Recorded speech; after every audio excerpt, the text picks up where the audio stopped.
Hello, hello, everyone. It's Stephanie Outen, and I'm back for another edition of Storytime with Stephanie, our platform, which is a segment of the Writer's Anointing podcast, where we share stories and invite authors to be able to share their stories for you all to be able to understand the purpose behind the story, what their platform is, and to really just be able to give them an opportunity to share who they are, what it is that they're going to be doing next. And so tonight's guest, I'm so excited. She's someone that I have been working with for a number of years and just love the work that she has produced. She has written Fearless Faith. So she's written a chapter in Fearless Faith, which is an anthology about several women who walk through that process of really finding faith in the midst of a number of challenges.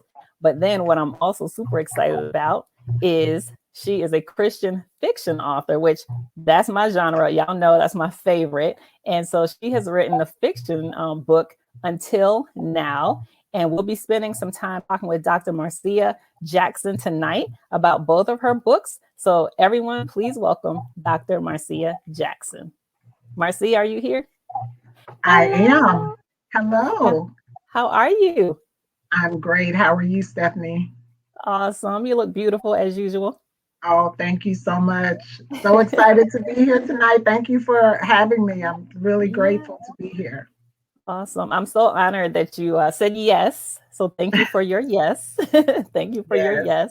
yes. And so, as I mentioned at the top of the show, you have written a chapter in Fearless Faith, which was an amazing anthology with several other women who there it is, Fearless Faith, um, Yes. sharing stories about some of the challenges that you went through and how you were able to come out on top, right? Really be able to work through some of your own fears and challenges to be able to get to that place of faith. So I would love for you first, Dr. Marcia, to tell us a little bit about yourself, who you are, what it is that you do, and we'll jump into your chapter in Fearless Faith. And then we're going to switch gears and talk about Until Now. Well, hello, family. The Storytime with Stephanie family. I am again Marcia Jackson, as Stephanie said. I am an author. I'd say in the last few years. I've been working with Stephanie on Fearless Faith and on Until Now. For the last 22 years, my day job, the one that pays the bills, is I am an educator. I've been a classroom teacher, a school counselor, a school administrator, central office administrator, and so love kids, love learning, and so that's what I've been doing for the last 22 years. Um, I've I recently authored this new book, Until Now, which we're going to talk more about tonight. But that's a little bit about me. I'm a mom, have a 23-year-old son. Um, Love to read, love to shop, love to travel. That's a little bit about me. I guess Yeah, I'll reveal a little bit more as we go on. you are a traveler. Now, I do. I Marcia love will to go travel. anywhere at any time. I love to travel. Absolutely. Yeah. Yes. Yes. So tell us a little bit about how you came to be a part of the Fearless Faith anthology, which the visionary is Priscilla Haley, and she Yes. invited you to be a part of that whole process. Tell us what it was like for you, because that was your first time actually, authoring a chapter, being able to write. And so tell us a little bit about that experience and what you wrote about, what your chapter was titled, and what it was about. So initially, Priscilla reached out to me, and Priscilla and I are childhood friends. We grew up in Shreveport, Louisiana, in a neighborhood called Stoner Hill. And so we lived right down the street from one another.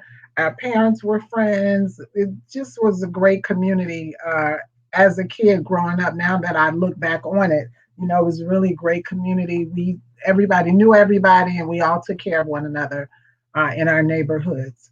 And so that's how I've known Priscilla essentially my whole life.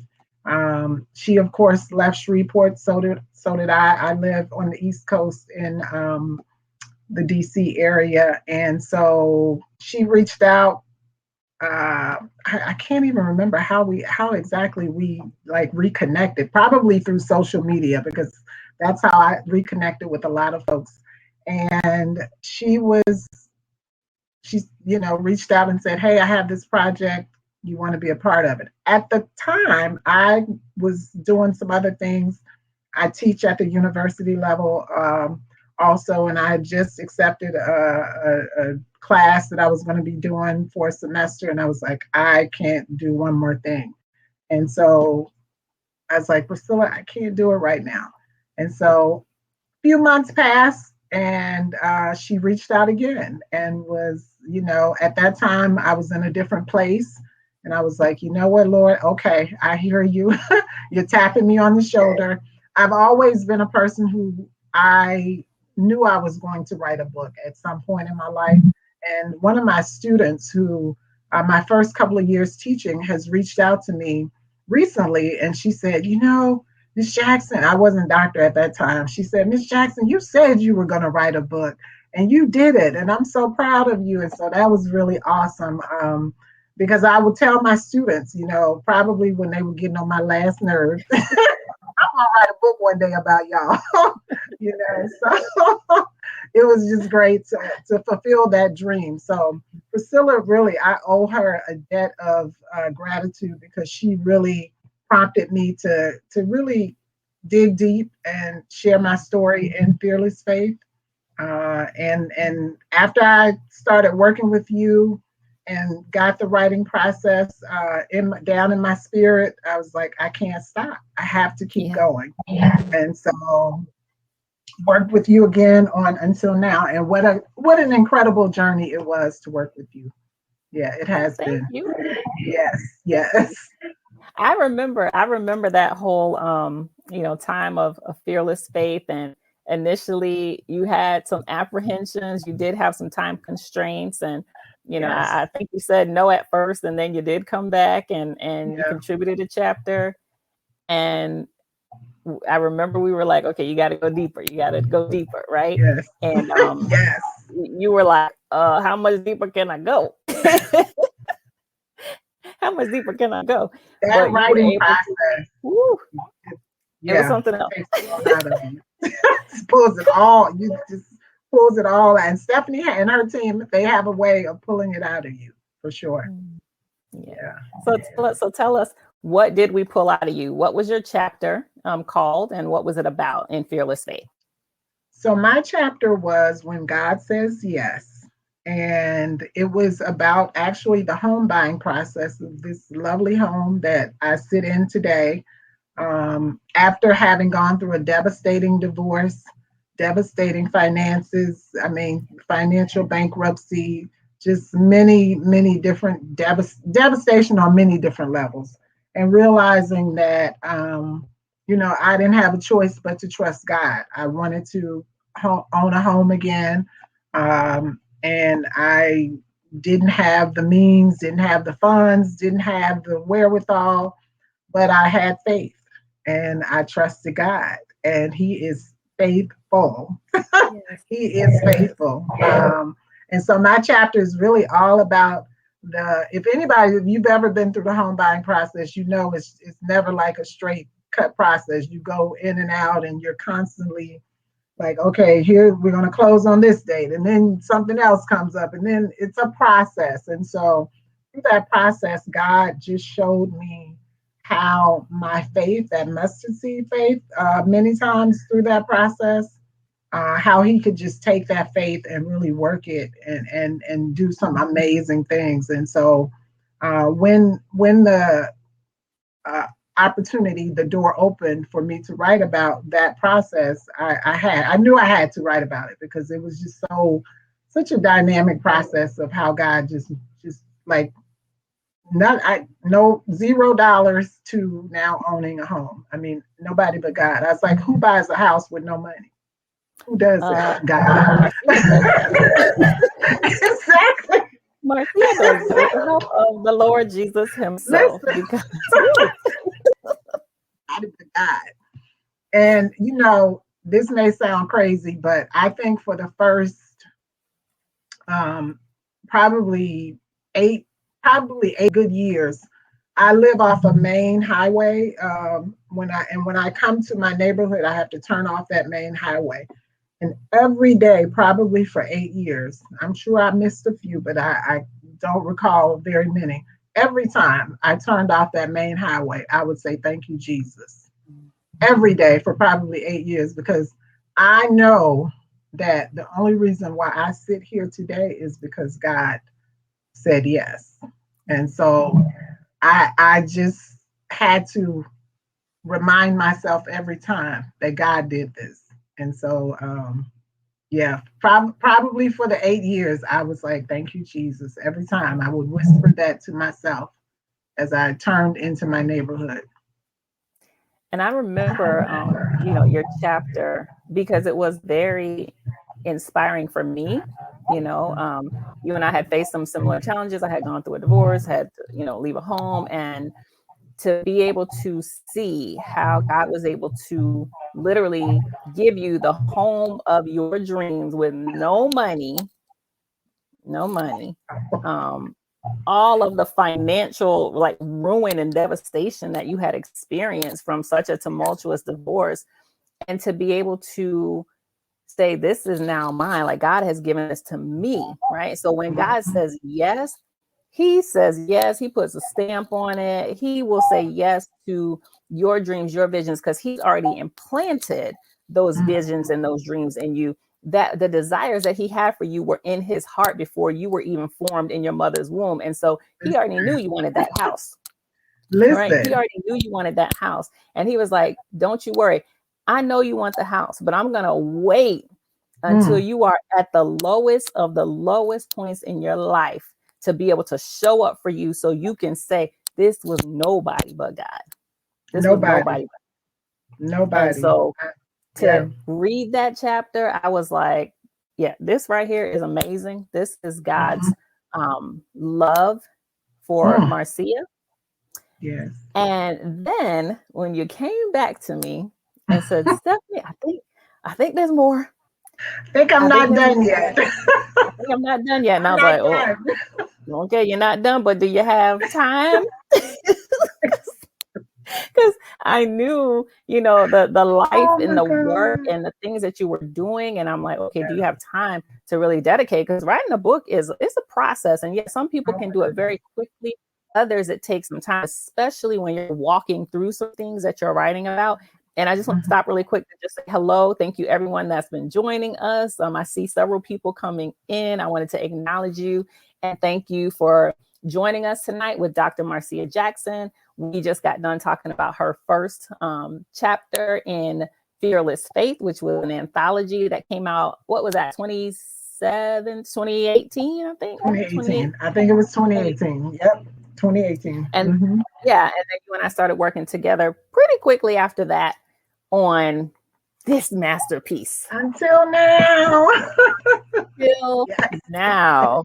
And Yes. look, we waited until now to have this conversation. Oh my goodness, Stephanie.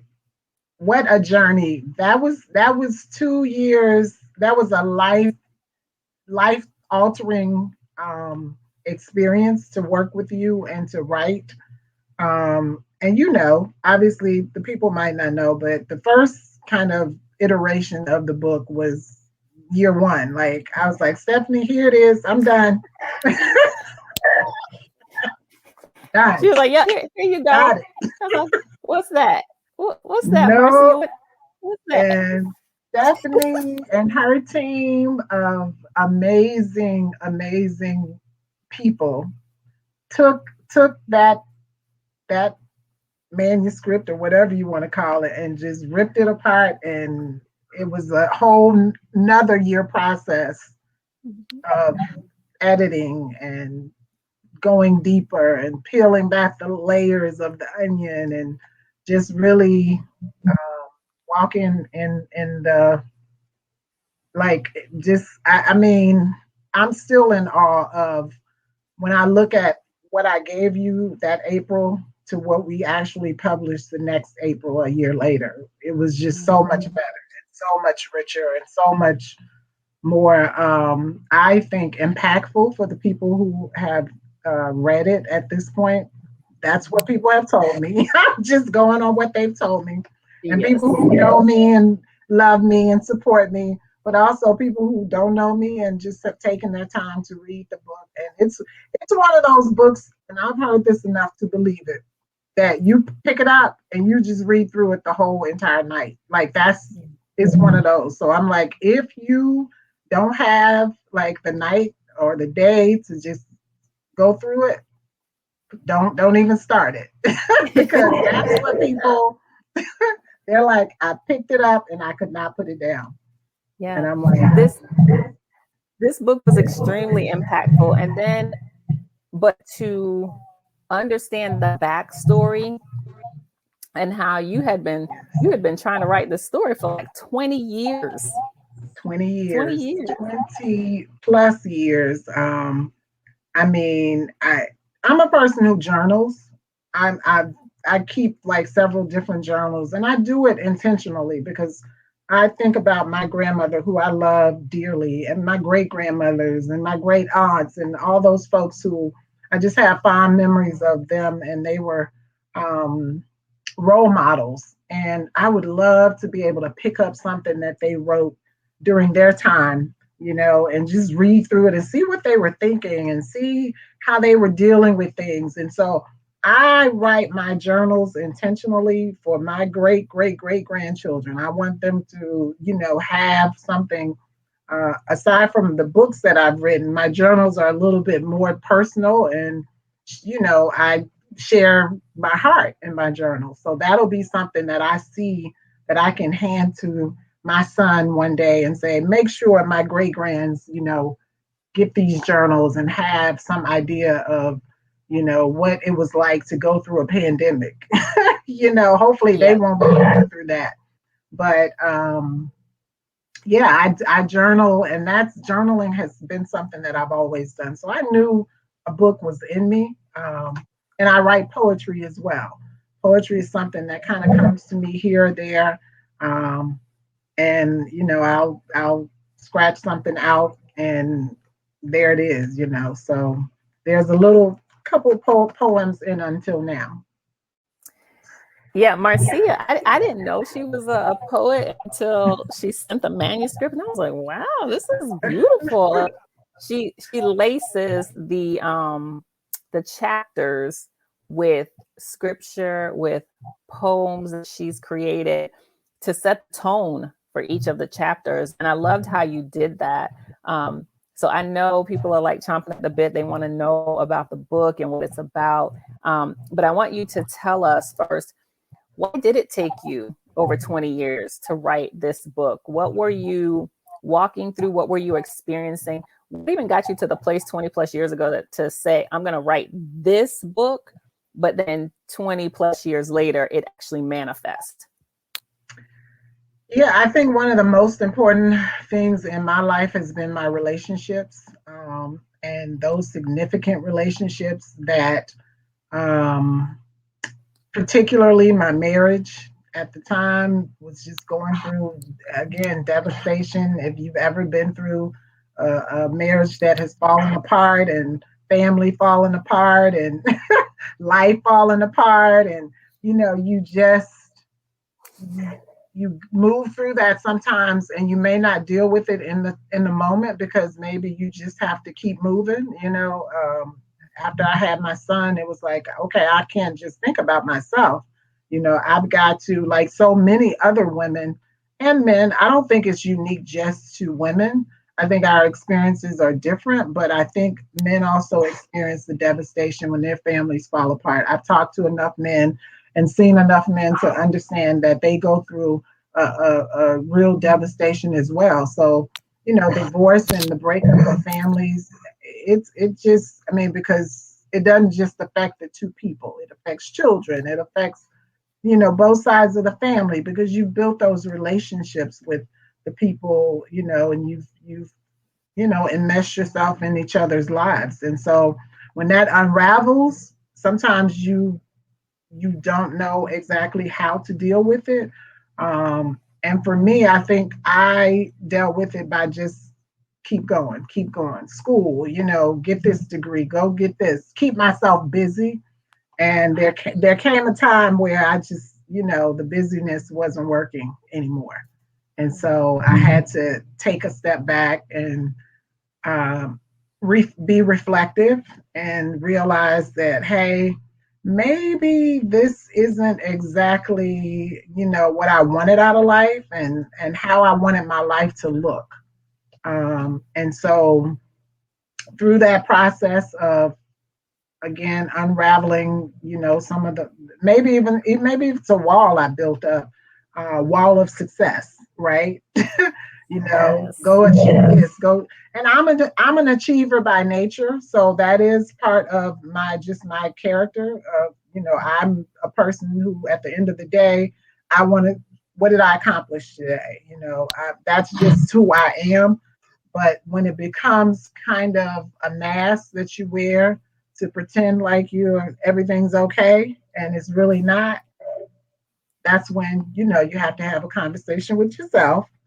And I had to do some of that work, and had to, there's a stigma attached to people going to get help and therapy, and mental health issues are real, and people don't, people, I will say some people, I won't say all, and I won't, sometimes they say, well, people in the Black community don't believe in this or that or the other. I don't like to do those generalizations, but I know for me, and I'm a counselor, it was not the easiest thing for me to go and be counseled by someone else, but it was very necessary. And so just walking through that experience helped to shape until now, for sure. Mhm. Absolutely. I'm so glad that you brought that up, and because we've talked about that in kind of a few episodes now about mental health and really making sure that we are caring for ourselves emotionally, right? And Absolutely. I see comments coming through. Tammy says we need to normalize therapy. Absolutely, right? Yes. Because it is okay to say I need help. It is Yeah. okay to say I don't think I can walk this out myself. It's okay to say, you know what, I have prayed. I'm getting some answers, but I think I need to talk to someone, maybe a professional that's able to help me walk through this and give me some tangible steps on what I can do. And as we talk about your character, Taryn Madrid, we see her walk through that experience. And I Mhm. want to jump back to something that you said, and then we're going to talk about Taryn and her story of until now. But you talked about wearing a mask, right? Mhm. And that topic literally just came up yesterday. I was talking to one of my friends, and she actually was doing a show later that day, and she talked about how, especially as women, we take on these masks. We wear these masks, and the mask is passed down to us from generation to generation to generation, right? Yep. And we have the ability to say, oh, no, sorry, I don't want to put that mask on. But most of the times, because of the way that we grew up, the life that we live, we just adopt the mask, right? And it doesn't matter if the mask is suffocating us. We're just going to keep wearing it anyway, because mama wore the mask, grandmama wore the mask, great grandma wore the mask. So I got to wear the mask too, right? But as women, as individuals, it's okay to say, you may have passed this down to me, but I'm not going to wear this mask. I don't want Absolutely. this, right? And we get to Absolutely. see, absolutely, because I don't want to be suffocated by this thing. I want to chop this thing off, break it, and I'm not going to pass it down to anybody else in my family, because no one needs to walk around with a mask. We need to be our true, authentic selves in order to be who God has called us to be. And we see that happen with Taryn. And I'll tell y'all, this book was very it was so meaningful for me, because and literally Marcia and I were writing it from chapter to chapter, right? I'm like, I'm Yeah. coaching her and she's writing, and I'm coaching her and Yeah. she's writing. And we would have prayer sessions, Oh my praise goodness. sessions, worship sessions, straight up crying sessions, because she wrote some stuff in there where I was like, Marcia, wait a minute. Are you listening in to some of my inner healing sessions? Because what what's happening here? I think you were sitting in the room with me, because I just went through this experience. And Mhm. it was so emotional, even for me as a coach. It was very emotional for me to be able to just experience that with you. Because as a Mhm. woman who, had gone through a divorce, had, walked through all the financial challenges, had, always been just striving for success. Sharon says, is this book going to be a movie? Hey, Yes, Sharon. yeah, if there's Hello there. anybody out there that's in the movie industry and you want to see this made into a Yeah, movie, please contact Marcia, because until now, please do. it needs to be a movie. It needs to be a Just movie. like Yes. how Stella got her groove back and she's on the beach. She's on the beach. Absolutely. Absolutely. Yes. We need this to be a movie. But if you haven't gotten the book yet, we're running across the screen where you Yeah. can purchase the book. You can go on any online retail outlet, type in Until Now, Marcia Jackson, and you will find Until Now. But get the book if you have not read it, because it will bless your whole soul. So let's Yes. start talking about Miss Taryn Madrid. Tell us Mm. about Taryn, this character. How did you create her? And what were some of the things about her that you loved? Some of the things where you were like, "Ooh, this character is getting on my nerves," but you You continue to know, write through. Taryn is every woman, and I say that, because she truly is. She is a culmination of every woman that I've ever met in my life, young, old, seasoned. I don't like to say old, seasoned. She's my auntie, she's my sister, she's my cousin, she's me, she's you. And that's what. So really, I wanted her to be this relatable character. I wanted her to be strong, for sure, and she is. And she's also vulnerable, and she shows that side as well. She's a woman who loves hard, and she's sexy. She's every woman. She you see she takes you back to your childhood and makes you think about that. Who was I before I became someone's wife? There's a line in the book: who was I before I became someone's wife, someone's mother? So really, having a woman look at herself in the mirror and really get to that true authentic self, because we do take on many of these roles and responsibilities, and we're caregivers and we're nurturers and we love our men, and we give too much sometimes to them, to our children and to others. And it's what comes to mind for me is that saying when you're on the plane and they say put the mask on yourself before you put it on somebody else. Like, and this isn't anything new, but I think the more we hear it, and especially the more we tell our young women that, because for me, this book is a critical book for that young woman who's in that maybe 18 to 25-year age range to read. And to read, I'd even extend it to 18 to 30, because I think, when I was in my 30s, I was still trying to figure things out. I didn't have it. No, anywhere Absolutely. near it. So I think, just giving younger women permission to push back on some of the stereotypes, and then just being explicit. I try to be very explicit about some of the things that in some of the conversations, you hear certain things as a young woman or as a child, and you interpret those, and you might not have the full context. And, I think one of the things we can do better to educate and to inform our younger women is have some of those conversations, those explicit conversations, open up the lines of communication, and really have an opportunity for them to ask questions, critical questions. And some of it we may not. I mean, I believe my mom and my grandmom and my elders gave me what they knew to give me. And so now that we know a little bit more, we can, pour a little bit more into the next generation so that they don't have to make maybe some of the, or I won't say mistakes, because lessons, come from every experience that we have. So they don't have to learn some of the hard lessons that maybe we had to learn. How about that? Absolutely. you know, Yeah, well, they yeah, say when you know better, you do better, right? And so when you know better, you share with others so that they can do better yes, as well. yes, And yes, we see that in some of the role models that Taryn has, right? Yes. One in particular, SOCAR. Melanie says, yes, this book will be so helpful to our younger ladies. They need to see us being transparent about our experiences. Absolutely. Absolutely. Yes. Absolutely. Thank you for that, Melanie. It's so true. And one of Taryn's role models is SOCAR. I love this woman. I like love this woman. I think everyone needs a SOCAR in their lives Yeah. because she is the voice of truth. She is the Mhm. voice of reason. She will not hold back.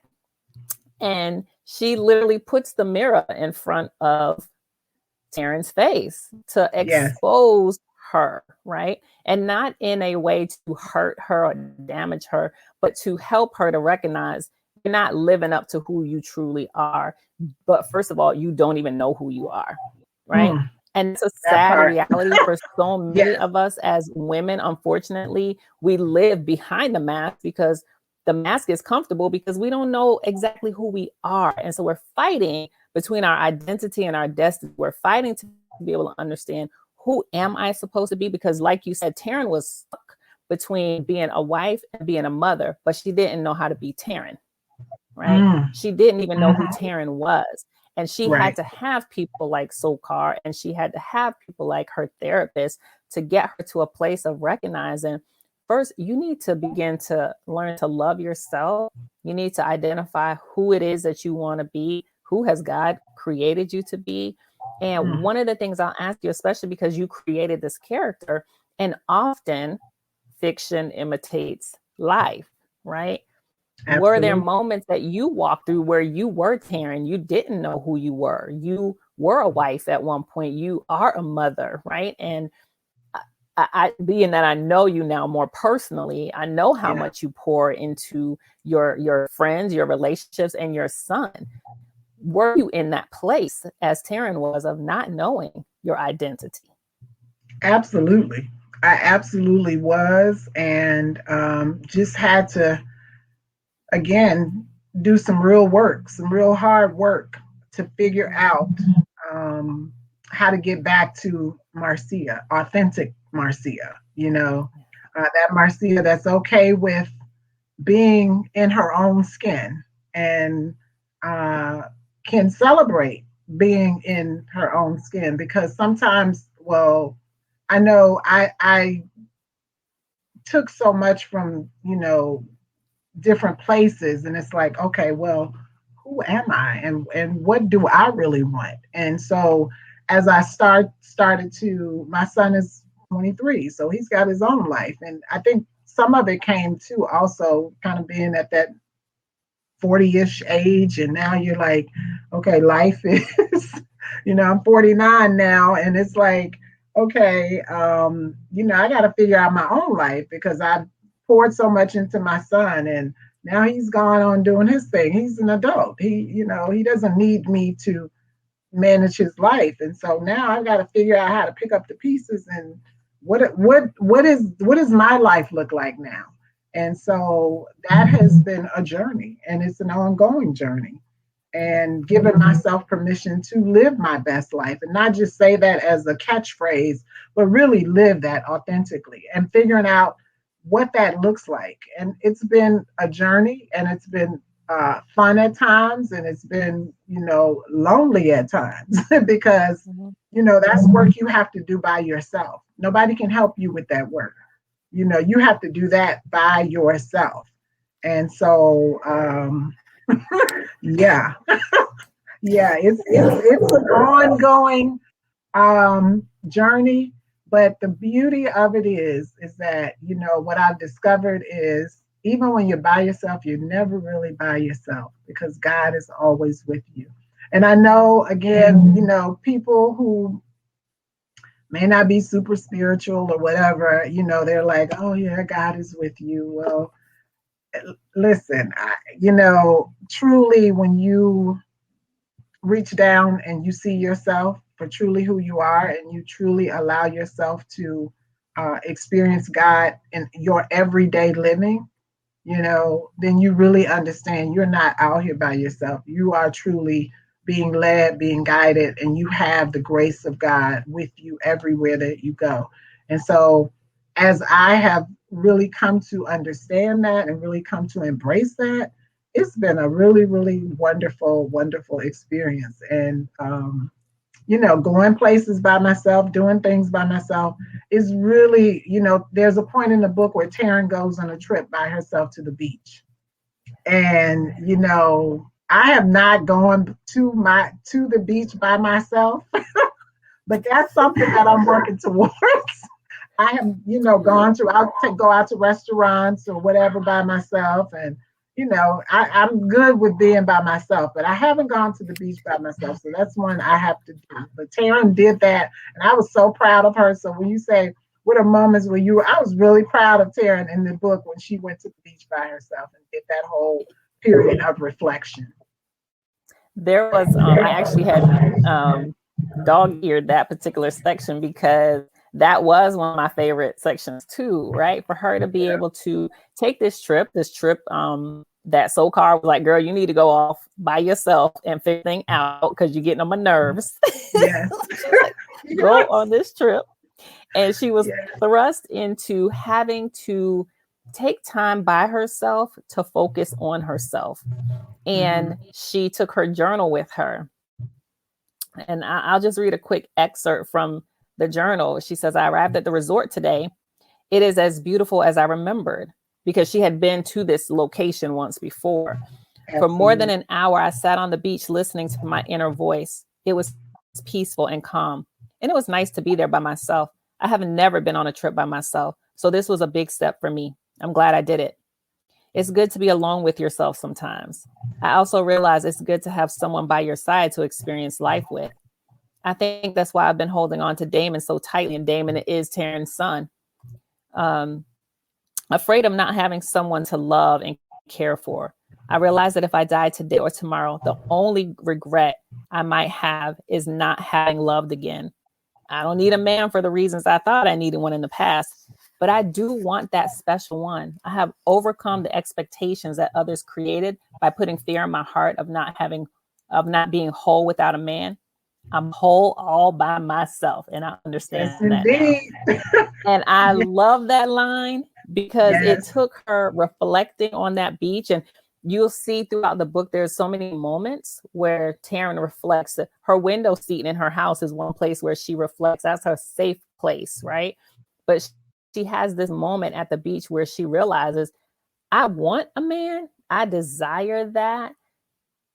But having that is not what makes me whole. I'm whole all by myself. And that is something that I think so many women we face. And honestly, men face it too, right? Absolutely. They face it too, where there are some men too who feel like they have to have someone in order to be complete and whole. But no, God says you whole all by yourself. And for her to come to that realization after everything that she had been through, I was proud of her too. I was like, "Go girl, you finally got it. You got it." Yes, but that takes work. It takes work to be able to say, walk in a room by yourself, go to a restaurant by yourself, because so much of what we do is with others, for most of our lives. And then it's like, okay, well, in this world, if you're by yourself, people sometimes stigmatize that and say, oh, well, what's wrong with her? She's got it all together. She's, this or that or the other. Why doesn't she have a man? Or what's, all kinds of things. But, you have to overcome some of those stereotypes and some of those things, people's beliefs. You just have to overcome that and, decide it's part of the process of deciding what truly authentically works for you. One of the things I want to say about SoCar, and this is really important, I've had wonderful mentors in my life, and the only reason I've gotten to where I am is because somebody took the time, mentored me, poured into me, and I've always received that. And Taryn has a teachable spirit, which is why SoCar is able to mentor her. And that's another really important point for our younger women, is that you have to have a teachable spirit. You have to be willing to allow the elders to pour into you. And so I do it with those that I come into contact with, God puts in my path, and I'm intentional about doing it for younger women and men. It's not, it's not just women. But I think that was an important point about Sokar, and she just, was truthful with Taryn. And sometimes it was hard for Taryn to hear, and you see that push and pull sometimes in the book when Sokar is, telling Taryn like, "Come on, girl, you can't be like that naive. Like, really, come on." So you see some of that, but Sokar really has Taryn's best interest at heart, and she's really there for her. And we all need that. We all need those mentors and those elders. I tell my son, "I'm sorry, son. I know you have friends, but they cannot tell you, what someone 20 years older can tell you, because they're not because they aren't smart or intelligent. They just haven't lived and experienced certain things. So look for people who are a little bit older than your friends if you're really truly getting some good guidance and direction for your life." Absolutely. I love it. So, in a nutshell, tell us a little bit about Taryn's journey, what she experiences without giving the book away, because I want Yep. everyone to purchase this book so that you Yes. can read it and understand Taryn's story, her journey, what she went through. And what I do also love is that Marcia walked us through Taryn's journey while giving some practical steps on how you Hmm. can walk through that journey, right? Because I do believe that every book should give us a lesson, and we do get to experience those lessons through Taryn and the work that she does, that Sokar gives her, the work that her therapist gives her. So I love that Marcia did that in the book, was give some practical steps on how you, so if you're walking through any type of challenge and you get to these chapters that Taryn goes through therapy, you will have some outline steps on things that you can do to actually get through, your journey and get through it successfully. So tell us a little bit about the overall themes that we'll find in Until Now. And then I wanted you to read a Yes, particular section. absolutely. So first, let me give a shout out. I saw two of my aunties. Hey, aunties. Hey, aunties. This book honors you both. They are two of the women in my life who have poured into me throughout my life, and I'm so grateful to both of them. So Auntie Gail and Auntie Jeanette, Johnnyetta, I love you both. Thank you for tuning in. And so to answer you just when the book opens, Taryn is she's definitely going through something. She's struggling, and emotionally, spiritually, mentally, and you can see that. And as she walks through that struggle, she's trying to make sense of it. And the way she makes sense of it is she kind of walks herself back to, with the help of Sokar, as you said, her mentor, kind of walks herself back through, well, when was I whole? When was the last time I remember being whole? And so that kind of takes her back to her childhood or young adulthood. And she's, remembering her grandmother, who was a matriarch of the family and who she really loved and respected, like many grandmothers, right? Very relatable. And then she's walking through her relationship with her dad, and her mom, and some of the conversations and things that they poured into her. Uh, and then she goes to young adulthood, where she then meets her soon to be husband, and you walk through that, and she gets married, and then children, and or one child comes along, and so then she becomes a mom, and just really the developmental, from her childhood all the way through adulthood, and how she then finds herself in crisis, really, and has to seek out help.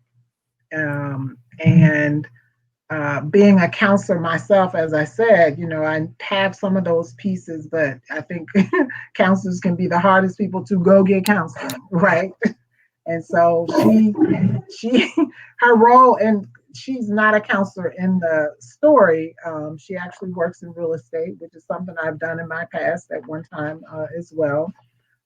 So a lot of Taryn is, my personal story, and it's also the personal stories of women who I've encountered, women who help shape me, experiences I've had with other women, with girlfriends and friends who, have come along and shared their stories with me. So again, she's every woman. She is a culmination of, every woman. I think any woman can pick up this book until now and read it and see themselves in one way or another. I think men can pick it up also and get a sneak peek into the lives of women. And I think that can be helpful for them as they are making choices and decisions that they may not fully understand the impact of those choices and decisions on the women that they love. And so I wanted to write it from that perspective. Didn't want it to be about bashing men because that's not what it's about. But it's really about helping people understand one another and giving them some insight and wisdom into one another. And so that's really the perspective that the book is written from so that it can be relatable for men and women. And Before you read, so and it's true, like Marcia does not bash men at all in this story. But there are a couple of scenes where I was like, I'm about to bash him in the head. I'm about to yeah, bash him in the head yes, because I don't know what he's on and what he's going through, but he needs to be knocked out, right? And so you may not have bashed the men, but I know plenty of women as we were reading some of these uh-huh, particular scenes were like, yes, oh yeah, you need to go get knocked out because I'm having a problem with this right here, this situation. So you do make absolutely, it so absolutely, relatable because yes, I know, as women and even men in relationships, we have walked through some crazy things. And so you outline some of those crazy things in there, which made it fun and uh-huh, funny as yeah, well. Um, so this particular chapter, let's set it up. It's chapter 6, and it's called Beyond the Secrets. the Mm, secrets. the Woo. secrets. So Yes. I want you to read from that. And then anyone that has questions, comments, feel free to chime in. We'll pop them up on the screen. But yeah, that one was very impactful. So go ahead and start reading that for us. All right, so we're in chapter 6, Beyond the Secrets. When I was 6 months pregnant with Damon, I learned that Ryan was gambling heavily and things had gotten out of control. On more than one occasion, his habit had left us in the red financially. We began arguing about money. There was one argument in particular. Ryan, I need money to go buy groceries. What account should I use? Taryn asked Ryan one Saturday afternoon. Can't you just use one of the credit cards? Ryan responded as he was still lying in bed at 3 o'clock in the afternoon. To buy groceries? Why would I need to buy groceries with a credit card? That doesn't make sense. Taryn fired back at Ryan, shaking her head back and forth, peering at him as her forehead wrinkled in concern. Taryn, please don't start with me. Just do what I told you to do. I remember he raised his voice and sat up on the bed. He acted like he was talking to a child. I stopped in the middle of the room, jerked my head back, and tilted it to the side as I stared at him for a full 10 seconds. I asked myself, who on earth does he think he's talking to? Taryn blinked her eyelashes as if she was trying to get something out of her eye. I've seen that look before and I know it very well, Lisa laughed. She's talking to her friend Lisa. Yes, you do. He sent a look back across the room at me that let me know if looks could kill, I would have been dead at that moment. I sensed this was not the time to challenge Ryan, but I made a mental note that I didn't like the way he spoke to me. I also didn't trust him. We had established a level of transparency around our finances, even though Ryan controlled them. I knew in that moment that something was very wrong. I believed whatever he was doing was happening during his little Friday night excursions. He was spending every Friday night outside of our house going to the strip club and doing whatever he thought he was big and bad enough to do. Ooh, and a we. and the wheat. Yes. Yeah. So this man had some secrets that Absolutely. needed to be uncovered, and Taryn, being the super sleuth that she was not gonna let this stuff go unturned. So she became a private eye Yes. and went on a hunt to figure out Yes. what was actually going on with this man. And Absolutely.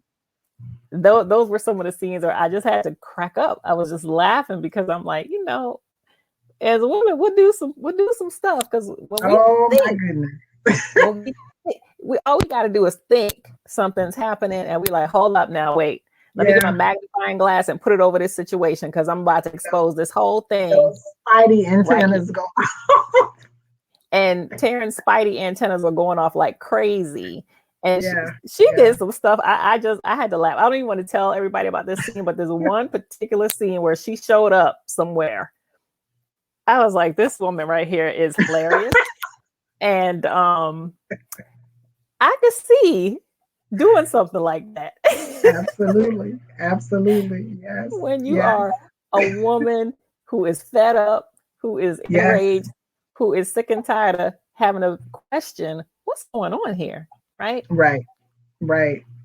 But what we see through all of that, and all of what Taryn experiences, and the challenges in that marriage, and we learn at the beginning of the book, she's reflecting and desiring. Marianne says, "Been there, done that." We got people posting black hearts. Listen. Too true. Too true. It is Look at true. Marianne. Marianne's like, oh my You're like, God. oh my God. But it's true, right? You go through all this, and here it is at the beginning of the book, we find out that she's now reflecting on, I want to find love again. So clearly she's not with Mhm. Ryan at some point in the book, and she's Mhm. desiring to find love again. What are some of the steps that Taryn had to take herself through to be able to get through the pain of her separation from Ryan, in order to be able to go on that path of finding love again? Interestingly enough, I don't think she did. I think, and there's a point in the book where Sokar reminds her that I told you to go to counseling when you and Ryan separated and divorced, and you didn't do it. And now here you have this situation with this other man, and now you're ready. And Yeah. our readiness, God's timing is perfection, but He'll wait on us. He waits. He's a Yeah. patient God. He really is. He's patient.